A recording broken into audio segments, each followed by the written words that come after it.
முக்கிய செய்திகள். புதுச்சேரி மாநிலத்தில் சுமார் 24,000 மாணவர்களுக்கு லேப்டாப்பிற்கு பதிலாக அதற்குரிய பணத்தை மாணவர்களின் வங்கிக் கணக்கில் செலுத்த வலியுறுத்தல். அதிமுக மாநில செயலாளர் அன்பழகன் முதலமைச்சர் ரங்கசாமி சந்தித்து கோரிக்கை மனு.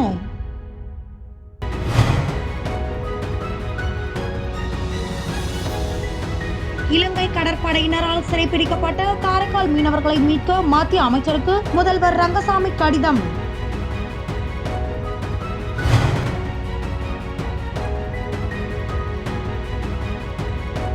புதுச்சேரி மாநிலத்தில் அரசு அங்கீகாரம் பெற்ற பள்ளிகளில் மட்டுமே பெற்றோர்கள் தங்கள் குழந்தைகளை சேர்க்க வேண்டும் என பள்ளி கல்வித்துறை இயக்குனர் பிரியதர்ஷினி வேண்டுகோள்.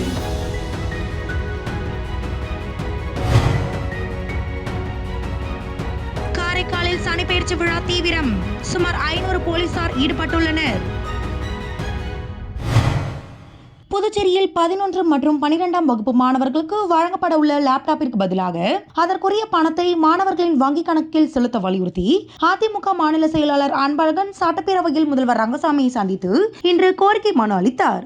அதனைத் தொடர்ந்து செய்தியாளர்களிடம் பேசிய மாநில செயலாளர் அன்பழகன், புதுச்சேரியில் அரசால் மாணவர்களுக்கு வழங்கப்பட்டுள்ள சைக்கிள் தரமற்றதாகவும் உபயோகப்படுத்த முடியாத நிலையில் உள்ள நிலையில் தற்போது 11 மற்றும் 12ஆம் வகுப்பு பயிலும் சுமார் 24,000 மாணவர்களுக்கு ரூபாய் 60 கோடி மதிப்பில் லேப்டாப் வழங்க டெண்டர் விடப்பட்டுள்ளது என்று கூறினார். மேலும் இதன் மூலம் தரமற்ற லேப்டாப்புகளை அதிகாரிகள் கொள்முதல் செய்ய உள்ளதாகவும் இதில் முறைகேடு நடக்க வாய்ப்புள்ளதாகவும் குற்றம் சாட்டினார். புதுச்சேரியில் அனைத்து திட்டத்திற்கும் வங்கிக் கணக்கில் பணம் செலுத்துவது போல் மாணவர்களுக்கு வழங்கப்படும் திட்டத்திற்கும் அதற்கான பணத்தை வங்கிக் கணக்கில் செலுத்தப்பட வேண்டும் என்ற அவர், இதனால் மாநிலத்திற்கு ரூபாய் 10 கோடி GST வரி கிடைக்கும் என்றார். மத்திய பாஜக அரசின் திட்டத்திற்கு எதிராக புதுச்சேரி பாஜக கூட்டணி அரசு செயல்படுவதாக குற்றம் சாட்டிய அன்பழகன், இதில் உள்ள உண்மை நிலையை உணர்ந்து முதல்வர் ரங்கசாமி மாணவர்களின் வங்கிக் கணக்கில் பணத்தை செலுத்த நடவடிக்கை எடுக்க வேண்டும் என்றார். ஒரு மாநில அரசு ஒரு அரசு சார்ந்த எந்த ஒரு திட்டத்தினுடைய செயல்படுத்தக்கூடிய ஒரு இதுவாக இருந்தாலும் அந்த கான்ட்ராக்டை வந்து நிர்ணயம் செய்வது ஜெம் போர்ட்டஸ் என்கின்ற ஒரு நிறுவனம், மத்திய அரசு சார்ந்த ஒரு நிறுவனம். அவங்க என்ன பண்ணுறாங்கன்னா, ஏதாவது ஒரு பொருள் வாங்கணும்னு சொன்னால் யார் ரொம்ப லோ கொட்டேஷன் கொடுக்குறாங்களோ அவங்கக்கிட்ட அந்த பொருளை வாங்க சொல்கிறாங்க. அப்போ அந்த பொருள் வாங்கும்போது அந்த பொருள் தரமற்றதாக இருக்குது, உபயோகப்படுத்த முடியாத அளவில் போயிடுச்சு. அந்த அளவுக்கு தான் இந்த சைக்கிளில் கூட நான் கூட சொல்லியிருந்தேன், இந்த சைக்கிளில் கூட பாவம் பிள்ளைங்க படிக்கக்கூடிய சைக்கிள், இதில் கூட இந்த அரசாங்கம் ஊழல் பண்ணுறீங்க, தப்பு பண்ணுறீங்கன்னா. இது அந்த நிறுவனத்தை கையில் வைத்துக்கொண்டு இங்கே இருக்கின்ற அதிகாரிகளும் சம்பந்தப்பட்ட ஒரு சில அமைச்சர்களும் அவங்களுக்கு இருக்கக்கூடிய அந்த முட்டியெல்லாம் இருக்கக்கூடிய மூளையை பயன்படுத்தி மக்களுடைய வரிப்பணத்தை முறைகேடாக சம்பாரிச்சு வராங்க. இப்போ அரிசிக்கு பதில் பணம் போடுறீங்க, துணிக்கு பதில் பணம் போடுறீங்க, பொங்கல் பரிசு பொருளுக்கு பதில் பணம் போடும்போது ஒரு 90 ரூபா பொருளை கூட நீங்கள் பணமாக போடும்போது ஏன் இந்த சைக்கிளை நீங்கள் பணமாக கொடுக்கக்கூடாது? ஒரு இது சொல்லிக்கிறோம் முதலமைச்சர்கிட்ட. மத்திய வெளியுறவுத்துறை அமைச்சருக்கு முதல்வர் ரங்கசாமி எழுதியுள்ள கடிதத்தில், காரைக்கால், கோட்டுச்சேரி மற்றும் காரைக்கால் மேடு கிராமங்களைச் சேர்ந்த 11 மீனவர்களும் தமிழகத்தை சேர்ந்த 3 மீனவர்களையும் இலங்கை கடற்படையினர் கடந்த 16ஆம் தேதி சிறைப்பிடித்துள்ளனர். வெளியுறவு அமைச்சகம் இந்த விவகாரத்தில் உடனடியாக தலையிட்டு இலங்கை அரசிடம் பேசி தேவையான நடவடிக்கைகளை எடுத்து மீனவர்களையும் படகையும் மீட்க நடவடிக்கை எடுக்க வேண்டும் என குறிப்பிடப்பட்டுள்ளது. புதுச்சேரி அரசு கல்வித்துறை இயக்குனர் பிரியதர்ஷினி வெளியிட்டுள்ள செய்திக்குறிப்பில், புதுவை மாநிலத்தில் உள்ள பள்ளி கல்வி இயக்ககத்தின் உரிய அங்கீகாரம் பெறாமல் பல தனியார் பள்ளிகள் இயங்கி வருவது ஆய்வில் தெரிய வந்துள்ளது. அங்கீகாரமின்றி பள்ளிகளை நடத்துவது தவறானது என்பதுடன் சட்டத்துக்கு முரணானதாகும் என்றார். எனவே அரசு அங்கீகாரம் பெறாத பள்ளிகளில் பெற்றோர்கள் தங்கள் குழந்தைகளை சேர்க்கும் பட்சத்தில் சேர்க்கை போலியானது என கருதப்படும். அந்த பள்ளிகளில் குழந்தைகள் சேர்க்கப்பட்டு எதிர்காலத்தில் ஏதேனும் குறைகள் அல்லது முரண்பாடுகள் ஏற்பட்டால் அதற்கு பெற்றோர்களே முழு பொறுப்பையும் ஏற்க வேண்டும். எனவே பெற்றோர்கள் தங்கள் குழந்தைகளை பள்ளிகளில் சேர்க்கும் போது பள்ளிகளுக்கு புதுவை மாநில பள்ளி கல்வி இயக்கத்தின் முறையான அங்கீகாரம் உள்ளதா என்பதை உறுதி செய்ய வேண்டும் என்றும், அரசின் கல்வித்துறையால் அங்கீகரிக்கப்படாத தனியார் பள்ளிகளின் பட்டியல் கல்வித்துறையின் இணையதளத்தில் இடம்பெற்றுள்ளன என குறிப்பிடப்பட்டுள்ளது. காரைக்கால் மாவட்டம் திருநள்ளாறில் உள்ள ஸ்ரீ தர்பாரணேஸ்வரர் கோவிலில் சனீஸ்வர பகவான் தனி சன்னதியில் அனுக்கிரக மூர்த்தியாக அருள்பாலித்து வருகிறார். இக்கோவிலில் 2.5 ஆண்டுகளுக்கு ஒருமுறை நடைபெறும் சனிப்பெயர்ச்சி விழா நாளை 20ஆம் தேதி மாலை 5:20 மணிக்கு நடக்கிறது. இவ்விழாவிற்கு நாட்டின் பல்வேறு பகுதிகளில் இருந்து பல்லாயிரக்கணக்கான பக்தர்கள் கூடுவார்கள். இதற்கான விரிவான ஏற்பாடுகளை கோவில் நிர்வாகம் சிறப்பாக மேற்கொண்டு வருகிறது. அதனையொட்டி பாதுகாப்பு பணிக்கு காரைக்காலில் இருந்து 500 போலீசாரும், புதுச்சேரியில் இருந்து 1500 போலீசாரும் நியமிக்கப்பட்டுள்ளனர். இவர்கள் சனிப்பெயர்ச்சி விழா முடிந்து 21ஆம் தேதி புதுச்சேரி திரும்ப திட்டமிடப்பட்டுள்ளது. கூட்டம் அதிகரித்தால் ஓரிரு நாட்கள் பாதுகாப்பு பணி நீடிக்கப்படும் என்று திட்டமிடப்பட்டுள்ளது.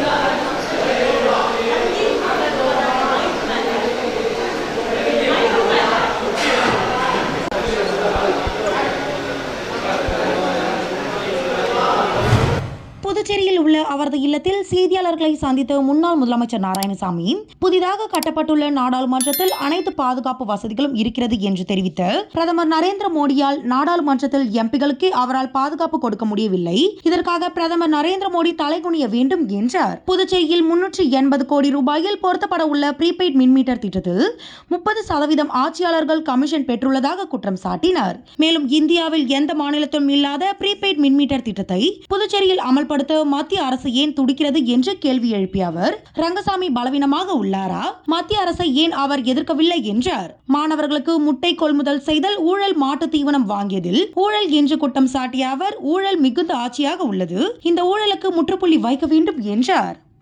இந்தியாவில் எந்த மாநிலத்திலேயும் ப்ரீபெய்டு மின்மீட்டர் பொருத்தப்படவில்லை. எந்த மாநிலத்திலும் கிடையாது.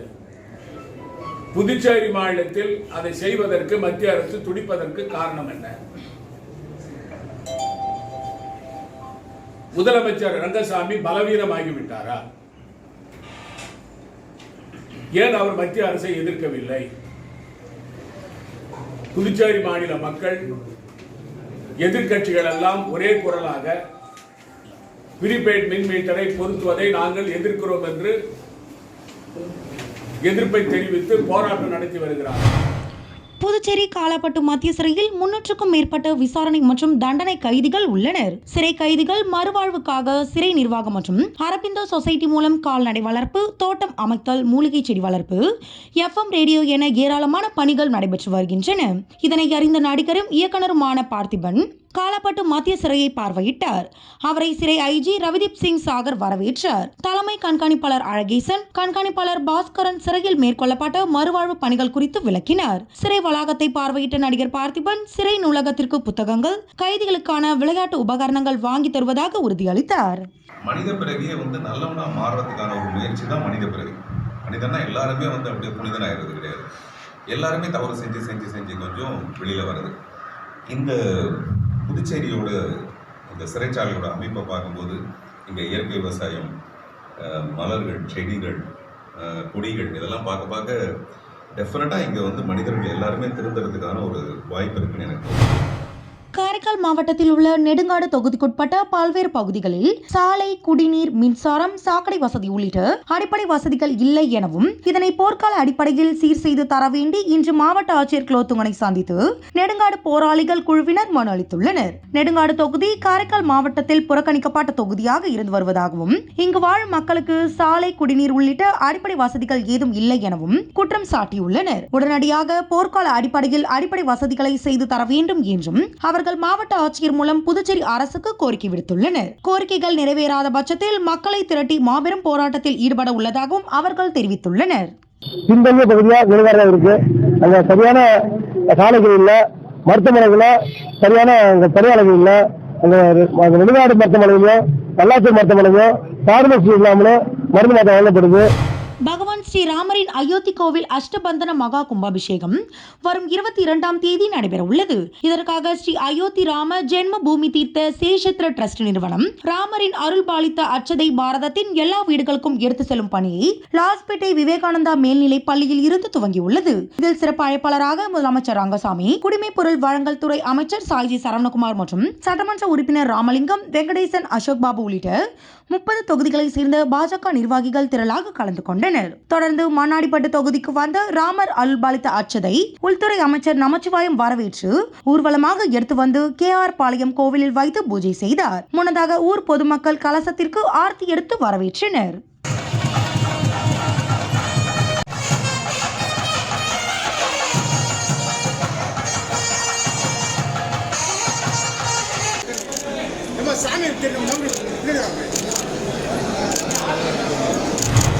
புதுச்சேரி தலைமை செயலகத்தில் உள்ள கருத்தரங்க கூடத்தில் சட்டப்பேரவை மதிப்பீட்டு குழுவின் கூட்டம் நடைபெற்றது.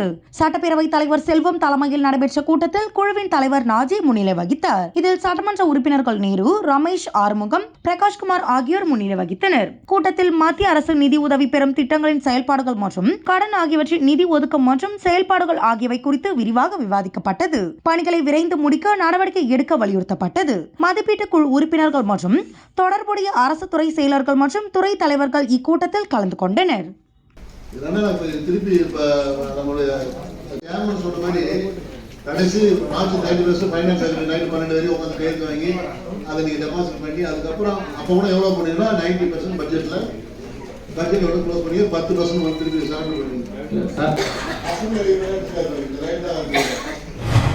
புதுச்சேரி சுகாதாரத்துறை இயக்குனர் டாக்டர் ஸ்ரீராமுலு வெளியிட்டுள்ள செய்திக்குறிப்பில், புதுவையில் அச்சப்படும் வகையில் டெங்கு பாதிப்பு இல்லை. தற்போது 12 பேர் மட்டுமே டெங்கு அறிகுறியுடன் மருத்துவமனையில் சிகிச்சை பெற்றுள்ளனர். இவர்கள் 2 பேருக்கு மட்டுமே டெங்கு பாதிப்பு உறுதிப்படுத்தப்பட்டுள்ளது. அவர்களுக்கும் முறையான சிகிச்சை அளிக்கப்பட்டுள்ளது. கொரோனா பாதிப்பு புதுவை மாநிலத்தில் அச்சப்படும் வகையில் இல்லை என்றும், தற்போது 5 பேர் கொரோனா அறிகுறியுடன் வந்து பரிசோதனை மேற்கொள்ளப்பட்டுள்ளது. அவர்களில் ஒருவருக்கு மட்டுமே பாதிப்பு இருப்பது தெரிய வந்துள்ளது. எனவே டெங்கு, கொரோனா ஆகிய இரு பாதிப்புகளும் மாநில அளவில் கட்டுப்பாட்டுக்குள் உள்ளன என்றும், ஆனாலும் மக்கள் சளி, இருமல் ஆகிய பாதிப்புகளை தவிர்ப்பதற்காக முகக்கவசம் அணிந்து செல்வது நல்லது என்றும் அவர் கூறினார். மத்திய பணியாளர் தேர்வாணையம் தேர்வினை எழுதி வெற்றி பெற்று கடந்த 2021ஆம் ஆண்டு IAS பயிற்சி முடித்த அருணாச்சல பிரதேசம், கோவா யூனியன் பிரதேசங்களுக்கான 13 IAS அதிகாரிகளை கடந்த நவம்பர் 20ஆம் தேதி பல்வேறு மாநிலங்களுக்கு மத்திய உள்துறை அமைச்சகம் பணியமர்த்தியது. இதில் புதுச்சேரிக்கு இடமாற்றம் செய்யப்பட்ட IAS அதிகாரி சோமசேகர் அப்பாரோ கோத்ரு கடந்த 15ஆம் தேதி புதுச்சேரி அரசு பணியில் சேர்ந்தார். அவர் தற்போது புதுச்சேரி தெற்கு சப் கலெக்டராக நியமிக்கப்பட்டுள்ளார். அங்கிருந்து சப் கலெக்டர் மாதவன் முப்படை நலத்துறை இயக்குநராக நியமிக்கப்பட்டுள்ளார். அவர் வீட்டு வாரிய செயலர் பொறுப்பை கூடுதலாக கவனிப்பார் என அறிவிக்கப்பட்டுள்ளது. மேலும் அந்தமான் நிக்கோபார் தீவிற்கு மாற்றலாகி செல்லும் துணைவன காப்பாளர் சத்தியமூர்த்தி அப்பொறுப்பில் இருந்து விடுவிக்கப்பட்டுள்ளார். இதற்கான உத்தரவை கவர்னரின் ஆணைப்படி தலைமை செயலர் ராஜீவ் வர்மா பிறப்பித்துள்ளார். புதுச்சேரி வன்னியர் பாதுகாப்பு பேரியக்கத்தின் நிறுவன தலைவர் செந்தில் தலைமையில் நிர்வாகிகள் சட்டப்பேரவையில் முதல்வர் ரங்கசாமியை நேரில் சந்தித்து கோரிக்கை மனு ஒன்றை அளித்தனர். அவர்கள் அளித்துள்ள மனுவில், புதுச்சேரி காலாப்பட்டு தொகுதிக்குட்பட்ட கருவடிக்குப்பம் பகுதியில் கழிவுநீர் சுத்திகரிப்பு தேக்கம் அமைந்துள்ளதால் அங்கே தேங்கியுள்ள நீரினால் துர்நாற்றம் வீசுகிறது. மேற்கண்ட கழிவுநீரை பொதுவெளியில் வெள்ளவாரி வாய்க்காலில் கலக்க செய்வதால் மக்களுக்கு விநியோகம் செய்யப்படும் குடிநீரில் கழிவுநீர் கலக்கும் அபாயம் ஏற்பட்டுள்ளது. குடிநீர் தேக்க தொட்டி அருகே கழிவுநீர் தேங்குவதால் நோய் பரவும் அவல நிலை ஏற்பட்டுள்ளது. எனவே காலாப்பட்டு தொகுதியில் உள்ள அனைத்து மேல்நிலை மற்றும் கீழ்நிலை நீர்த்தேக்க தொட்டிகள் என அனைத்தையும் மாதந்தோறும் சுத்தம் செய்து தூய்மையான குடிநீர் வழங்கிட நடவடிக்கை எடுக்க வேண்டும் என குறிப்பிடப்பட்டுள்ளது. உத்தரப்பிரதேச மாநிலம் அயோத்தி ஸ்ரீராமர் கோவில் கும்பாபிஷேக விழா ஜனவரி மாதம் 22ஆம் தேதி நடைபெற உள்ளது. அதனையொட்டி அயோத்தியில் இருந்து வரவழைக்கப்பட்ட கலச நீரானது இந்தியா முழுவதும் தமிழ்நாடு, புதுச்சேரி உள்ளிட்ட அனைத்து பகுதிகளுக்கும் கலச நீரானது சென்றடைகிறது. மேலும் புதுச்சேரியில் உள்ள 30 தொகுதிகளுக்கும் ஒவ்வொரு கலச நீர் வந்துள்ளது. அதன் ஒரு பகுதியாக ஊசுடு சட்டமன்ற தொகுதிக்கு வரவழைக்கப்பட்ட கலச நீரினை அமைச்சர் சாய்ஜி சரவணகுமார் பெற்றுக்கொண்டார். இதனைத் தொடர்ந்து ஊசுடு தொகுதிக்குட்பட்ட கூடப்பக்கம் பகுதியில் அமைந்துள்ள ஸ்ரீ வரதராஜ பெருமாள் ஆலயத்தில் கலச நீரானது வந்தடைந்தது. இதனை ஊசுடு தொகுதி பாஜக துணைத் தலைவர் ஐயனார் பெற்றுக் கொண்டார். தொடர்ந்து ஆலயத்தை சுற்றி கலச நீரானது உட்பிரகாரம் வந்து ஆலயத்தில் உள்ள ஸ்ரீராமர் சிலை அருகே கலச நீரானது வைக்கப்பட்டு திருமஞ்சனம், அர்ச்சனைகள் செய்யப்பட்டு தீபாரதனைகள் காண்பிக்கப்பட்டது. மேலும் ஜனவரி 22ஆம் தேதி ராமர் கோவிலில் நடக்கும் கும்பாபிஷேக விழாவினை கூடப்பக்கம் வரதராஜ பெருமாள் ஆலயத்தில் பொதுமக்கள் நேரடியாக கண்டுகளிக்கும் வகையில் பெரிய திரையின் மூலம் ஒளிபரப்பப்படும் என்று தெரிவித்துள்ளனர்.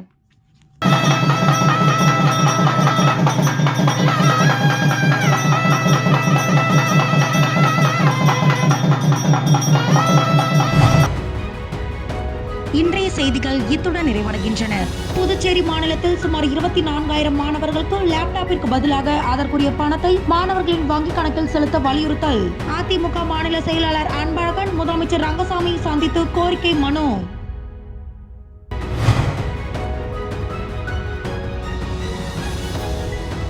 இலங்கை கடற்படையினரால் சிறைப்பிடிக்கப்பட்ட காரைக்கால் மீனவர்களை மீட்க மத்திய அமைச்சருக்கு முதல்வர் ரங்கசாமி கடிதம்.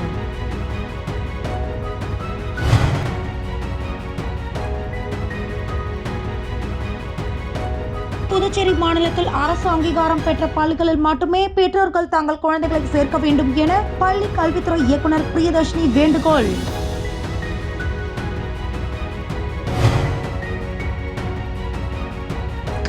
பகுதிகளில் சனிப்பெயர்ச்சி விழா தீவிரம். சுமார் 500 போலீசார் ஈடுபட்டுள்ளனர். செய்திகளை உடனுக்குடன் தெரிந்து கொள்ள கிரியேட்டிவ் மீடியா யூடியூப் சேனலை சப்ஸ்கிரைப் செய்து கொள்ளுங்கள்.